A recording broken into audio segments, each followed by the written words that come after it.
Alrighty, across these videos I've inferred that the pathway of travelling on as a human race isn't going to work out for us. I've given many a reason why a lot of the systems that currently look like they're working are all at a point where they're probably about to turn on the hands that feed them, and the hands that feed them are us, we the people, and I say the systems, I mean the service channels of your mobile phone company, or the computer chips in your PC, or the software that powers it, or and that's, I'm just trying here to not go into anything too deep when I infer that there are things that we need to move away from, that they're just not working out for us. They don't serve us as people anymore, and therefore we need to, my apologies, I like to have a timer, and it's somewhere in the ballpark. Okay, so we need to change direction. I've put this forward in some other videos, and so I'd kind of like in this video to just recount or recapture some of the things that have been said, because there has been, say, 12 videos prior to this, a few more really, because I've put some postulating about the ideal world peace state, that if the altruists that were mega rich were to get on board, what we could then do if we could buy back all the patents and actually support all the companies that have done the research and pay that research going forward in such a way that they would be quite happy to bring them all to the table, and the benefits that would then happen as a human race if we had the ability to actually use the best of the science that we have available to us and put it all together, rather than have it in dribs and drabs all fighting with each other in a competitive market, and the things that would benefit from that. But I don't really use that as a foundation or a step that is available to us, because that's beyond the personal power of the people that watch these videos. What we do have together as a race is that we can unify and we can gain ground. And so I've actually put forward that it would be very profitable for us to take, be it land of little worth, and build mostly farming land and agriculture, primary growth, because we have a growing population and we need to distribute the zones that are actually producing for us just a little bit better across the globe. And the notion of making use of valueless land and turning it into valuable land by building communities on it in an intelligent way, and prior planning, preventing poor performance, if you will. And again, I've given this another video, so I'm just trying to recap some of it and putting it all back together. This notion that when we design society from the ground up towards happiness, and that everyone's in a better position, a lot of the industries that we would have to offer, being film and TV and games or entertainment across the board, because these are high profit industries, that the product itself that is sold is digital transmission. So it's not like we're giving up primary assets or resources in the process of making them. In fact, if anything, we get to nurture our creatives and we get the remuneration which pays forward to our society. And I've put forward in the notion of a new society that it would work on the basis of paying everybody in advance, such that everybody is, that is the cycle of the happiness, in that if people don't have the stress of trying to pay off a house, and they have the reassurance of stability and various base aspects, and Maslow's hierarchy of needs, that we have various base attributes that are met, or needs that are met for we the people, that we become a happier society, and that in turn the product of our output is better. Now, a lot of the things I've put forward in terms of the working day is that we actually work less, and we actually spend some time in study, and that the two combined with an extended aged workforce, that we work a little bit earlier in life, we work a little bit later in life, but that the hours that we actually work are less.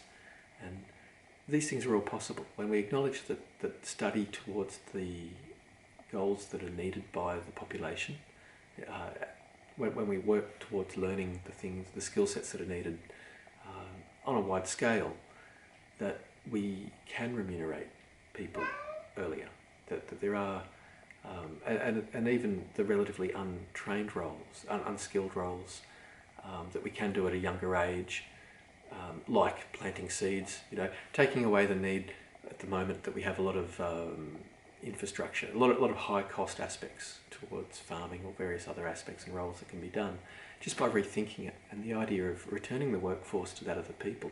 If anything, we're almost being counterproductive, we're reversing the notion of an industrial revolution, where we're actually taking back the roles that can be done by hand wherever possible, because of the fact that we have a growing population size and we have so many resources available to us.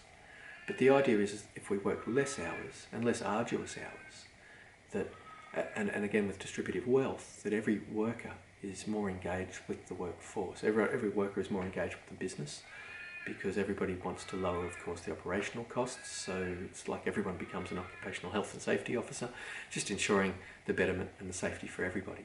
And when we work off these founding principles that everyone's going to be working towards happiness, first and foremost, in their own selves. And again, with religious freedoms and all the freedoms that come in a society where everyone can live in accordance with their own ideal state. And I can hear the naysayers going, you can't do that. Watch the other videos. There's a lot of ways that we can change the infrastructure that works for everybody, and that everybody is able to elect almost to the level of those that are around them. And so I don't mind the notion of people effectively being able to remove themselves from the wider public, if that's what they so choose. If people want to become hermit communities and have their suburb built a little bit further afield, that's their decision.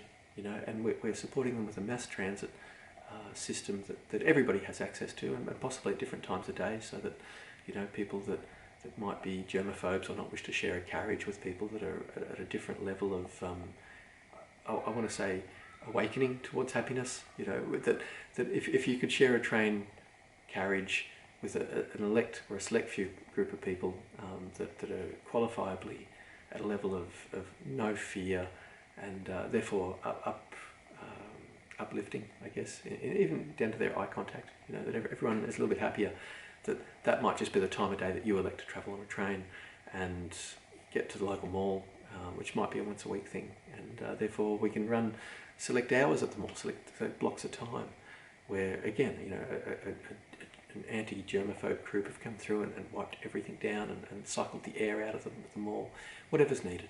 What I'm trying to say is that we've got the technology now to build society to the level that everybody wants to live in. And we know this due to the nature of, there's a lot of businesses in the modern world that are clock on and clock off through a person's mobile phone or tech device they carry on them. And a lot of the systems can be redone. Now, I'm tripping over myself a little bit with this video in that it's not scripted, and I haven't got in point form listed all of the things in front of me. And the nature of the complexity of this is that it would be better presented in a mind map. Everything is often linked to everything else, and due to the way it all interrelates, I've pitched that it is a paradigm shift and that we can't see many of the aspects of it until we can understand some of the fundamentals or building blocks. And that's why there is so many videos so far, is that a lot of them explore just one or two themes and why they're important, why they're fundamental as a building block towards the idea of building a safer society, or one that actually works for we the people. And the idea of being able to be happy, with the primary, the modus operandi, no, the reason for being, raison d'etre, if you will, for the entire not-for-profit, or the entire, I'd like to think it's a charity at some level, because we're going to be helping the country. Believe you me, there's a lot of feedback here. But it's all about raising quality of life. Now, not only are we raising the quality of life, let's look at that last aspect. Again, mind mapping a little bit. Helping the countries. Okay, now I've put forward that in a second stage of the rollout, where everyone's starting to become aware that there's lots of money that might be coming towards the organisation, that I'd really like all the governments to be able to pool that money, because most of what we would be exchanging with the government, we'd be quite happy to take land, and we could work for future tax credits in terms of leaving them with a large amount of the money that's coming in. And I would want that money to be available to all governments, that is, to shuffle it around the world, or to not have it leave one country to turn up at another, so to speak. If there's people that want to back a rollout in Australia, that's fine, but if the money's kept at the doors of their country such that it can profit their people, that is, the government can use it to bounce their current society or bounce the economy, like we have seen it in Australia. We had that happen. Our government floated our country and our economy bounced very, very well. We actually came back strong because of some clever economic policy.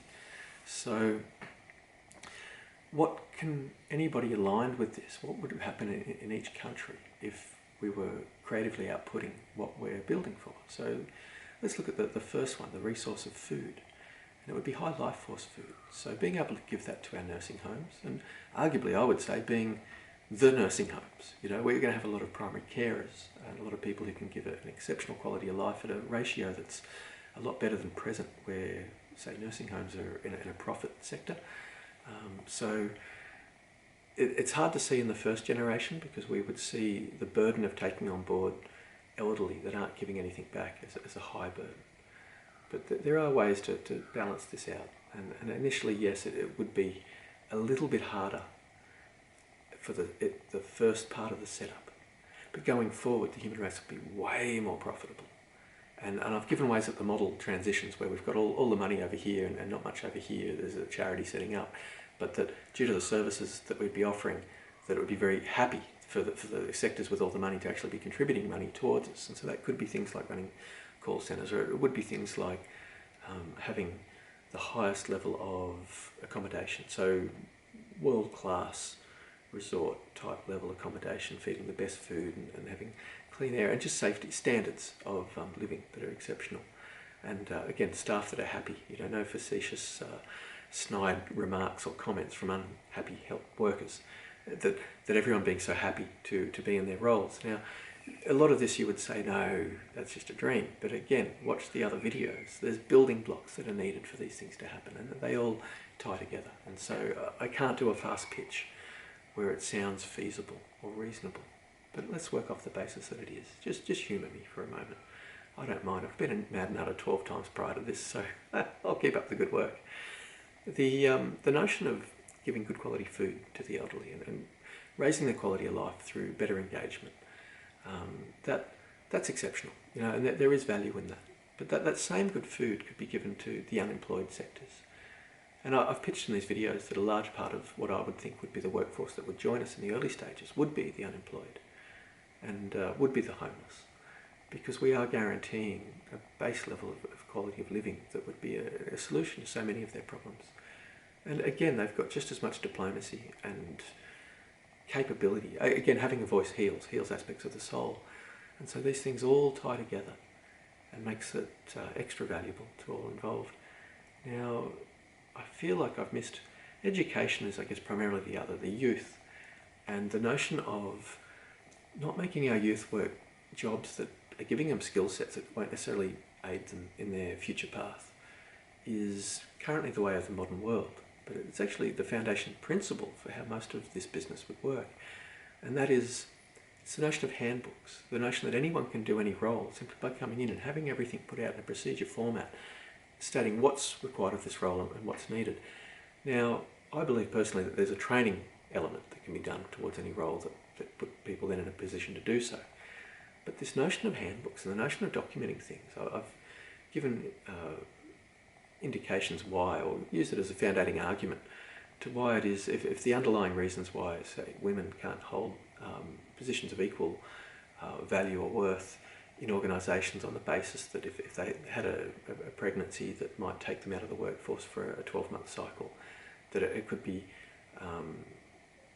that could be a weakness or Achilles heel for a business. But I do believe that with a different mindset towards the way business can operate and a different mindset to the number of hours that are required in any day, the notion of having essentially several people doing a role, in part as the check and qualification of the role being done perfectly every step of the way, but also then having other people who are ready to take on the position if somebody, for whatever reason, either through sickness or through taking a personal day, just wishing to follow their happiness, decides to not be there. And obviously there is pay structures in place that remunerates everyone for the amount of effort that they're giving. And so the notion that I'm saying about giving everybody the possessions that they would need up front is part of the solving crime aspects, but also the returning the time that we're all losing. And this is a large part of the quality of life argument that I've put forward, that under the current house of cards, there's so many distractions or things that take away from us.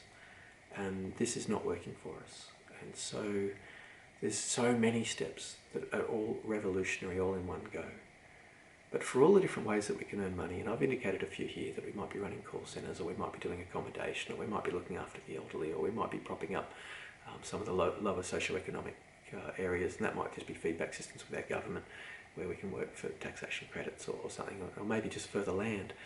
And the land is the big one, because if you take valueless land, now here in Australia that's an easy thing to do because we have so much land. I understand in some parts of Europe, or there will be places around the world where available land just isn't really a thing. And so the model changes up a little bit in some countries, and due to the nature of all being on an exchange or a barter basis, we're essentially able to prop us up in a role to do good or do better by humanity all across the globe. And again, allow that transition of wealth willingly into a segment that's providing primary services and providing primary needs to be met. And so there's so many roles to which we can help our government, and by that propping up the systems that government provides for the people and being less of a burden due to a range of reasons that all come with increased happiness. And that becomes very challenging to the models that are out there, because everyone looks at it going, well, this will suffer my business. But the notion is that we need to rethink things. This notion that every business has to beat out every other business is choking the human race.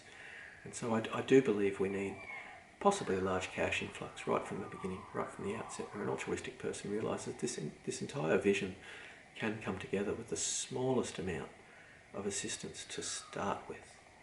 And because of the notion it's built to generate profit and succeed, that initial hurdle is the hardest jump. And it is the hardest jump. It's the notion of making this idea get out there in a way that's en masse, that we can all digest it at the same time, and therefore all have a potency, I guess, towards the vision, that we're all willing and striking while the iron is hot. And the iron's never been hotter. We know that our middle class is shrinking. We know that society is dividing in ways that we've never had before.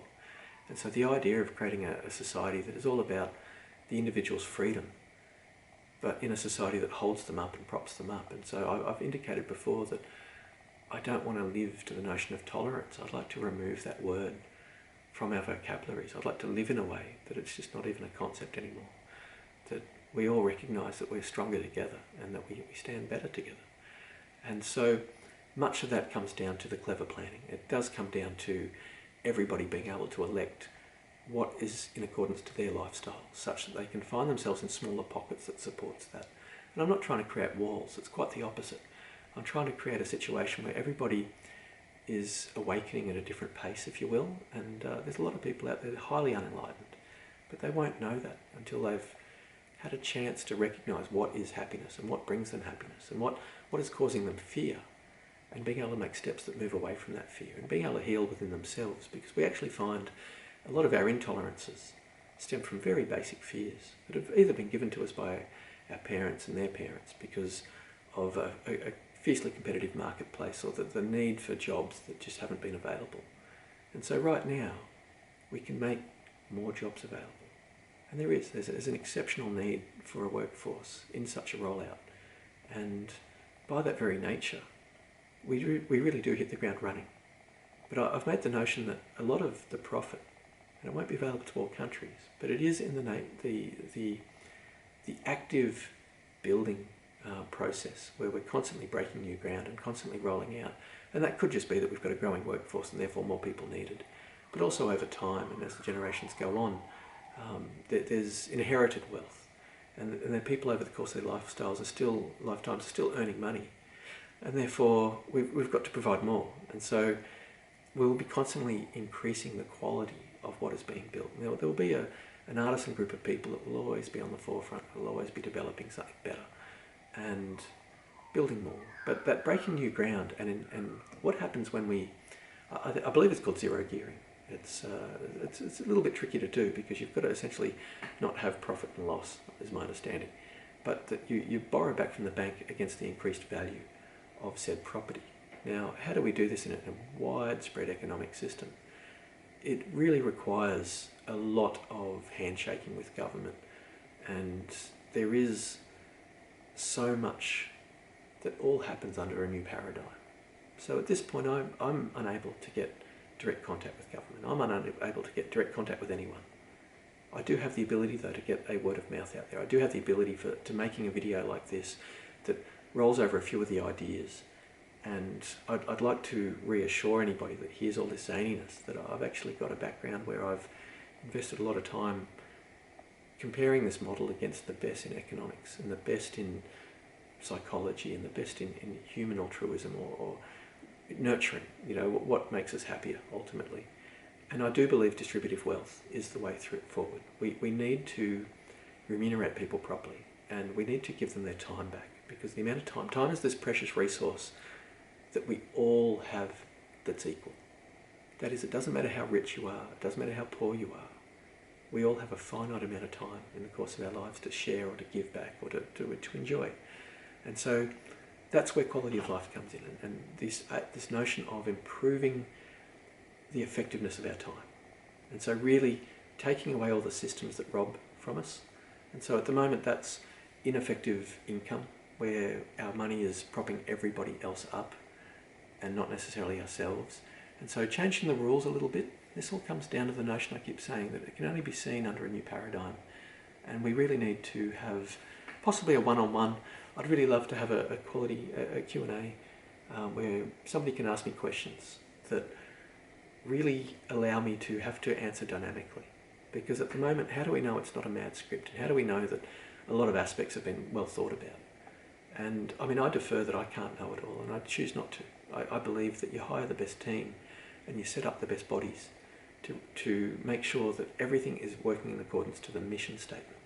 And every business should have a mission statement. It's the foundating principle of a successful business. And if we don't know what we're setting out to achieve, then we're not going to make that happen, or it's very unlikely, less likely to be succeeding. And we see that all over the modern world. So let's not do what's been done. Let's do something a little bit different based on the best principles of governing or governance, the best principles towards actuating people and happiness, the best principles in accordance with living in harmony with the planet and in harmony with those around us. And if we do seek out or set out to achieve this, we can do so. And really all we need is some governing books, or this notion of some rules to help us get there. And at the moment we don't have any interest in ascribing to an authority body, because we're yet to see one that really looks after us. And so please bless me, I just need to sneeze, oh my Lord. I guess there's so much there that's quite important. And it really is a big one, that we don't at the moment believe that we can come in under a new governing body, because we see the corruption that happens too quickly as systems need to change for the profits there of a core few.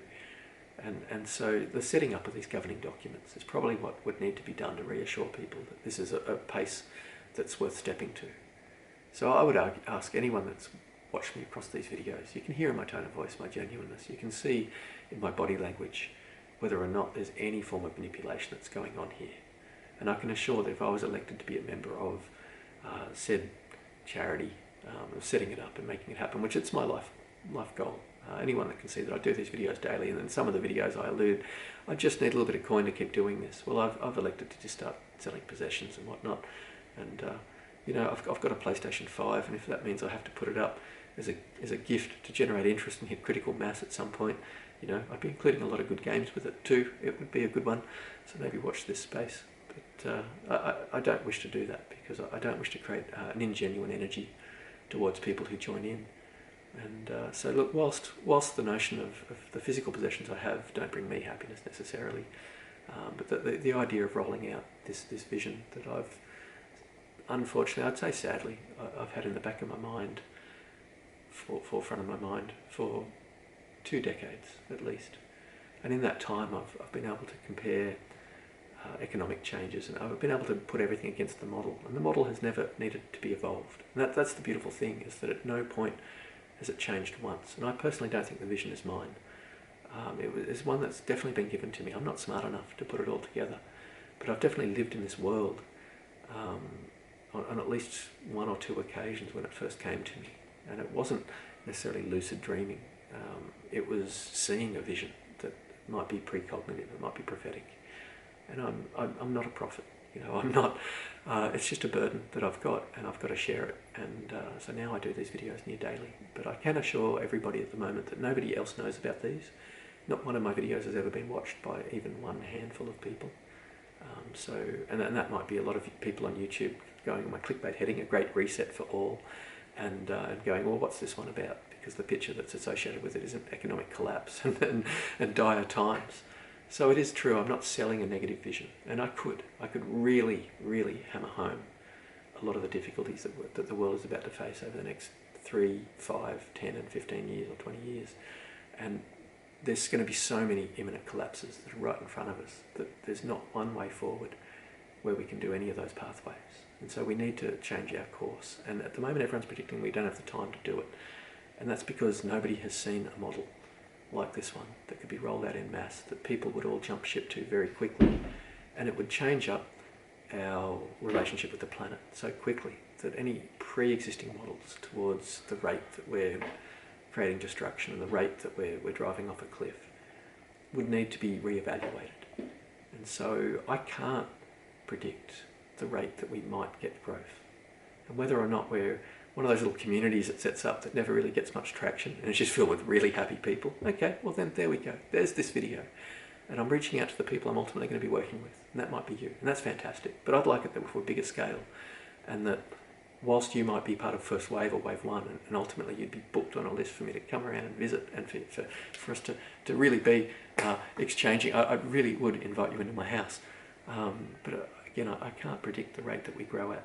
And I'd like to think that we can grow it at a phenomenal rate and that all countries together can get on board. And therefore there's so much money inbound that money can prop up our governments, and that all current dramas and needs for economic change that some countries are pushing for could just be alleviated, that their current dire needs could be just delayed. And it really is a case of we only need to delay it for a small amount of time, because again, most countries have this burden because of the improvements in medicine where the elderly are living for longer. And in a lot of countries we haven't allocated enough retirement funds or funds to prop up our elderly, and so there's all these little burden sectors that are potentially going to pull us down. And I've got an immediate solution for all of those. Now when I say immediate, okay, it's true for the homeless and the unemployed, I've got an immediate solution. But for the elderly, that's not far away. Okay, so it takes a little while for food to grow, sure, but it doesn't take long for me or for this body to put together people who are willing to help others. And so therefore the ratio of care being greatly improved starts increasing the quality of life. But I don't wish to necessarily decimate the nursing home industry overnight, but I would like to think there's a lot I can do working with my governments, or working with all world governments, that could prop up society as a whole. So I give these videos in the hope that I can share some of this vision and maybe get some critical mass awareness. At the very least, look, maybe just employ me to be counsel to big business, and you know, I've got a team of people, be it actuaries and people that are holistically thinking and can restructure accordingly. And so look, there's so many reasons why watching this video might be worthwhile. And I want to say I'm not really a mad nutter. If you go back and watch my videos, I look manic, I do, and I would think I do. And this is someone who studied a lot of psychology, but I'm not a personality that swings greatly. I have had a bit of happiness in my life in the last couple of weeks, because I'm finally doing this great burden that has often caused me much reason for sadness, going, well, I should be doing it, but I'm not a public speaker, I'm not one who wants to be in front of video cameras. And so a lot of these videos have been done with 2 hours sleep and very stream of consciousness. But they're getting better. Have some faith. Maybe share. I think there's a message that's worthwhile, that if we scratch the surface is probably worth investigating further. And with that, I wish you a happy day, and may your hours be given effectively towards happiness and joy in your life and that of your family. And know that there's definitely models out there of people that don't just wish to work you harder, that actually want to free you up to be able to engage more genuinely with your family and your loved ones, and to have more time available to you, and to offer you a quality of life and a security or a base to the society around you that really can reassure you and your further generations towards not being raised with fear, but to being raised with hope, and therefore happiness, and possibly even love, and also ultimately joy in your hearts. A great day.